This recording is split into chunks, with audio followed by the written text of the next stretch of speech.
Khi edit, nhập 8 chữ Y in hoa vào văn bản. Trong sắp xếp, tăng giãn chữ lên 26, thêm nhạc. Bật tự động bắt nhịp cho nhạc. Chọn video vào mặt nạ thêm phương. Xoay mặt nạ 90 độ. Thu nhỏ, đặt sang trái, nguyên bản video 6 lần, chuyển sang hình trong hình và căn chỉnh. Chọn video hình trong hình, mở mặt nạ, kéo từng mặt nạ phủ kín màn hình. Tạo hiệu ứng ghép cung, rút ngắn đầu các video. Canh theo nhịp tạo dạng hộp than. Tại đầu, mở hình trong hình, thêm ảnh đen từ kho. Thêm mặt nạ tròn cho ảnh.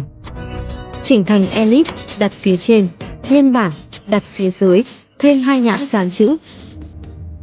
Ở mỗi nhịp, thêm hiệu ứng flash trắng.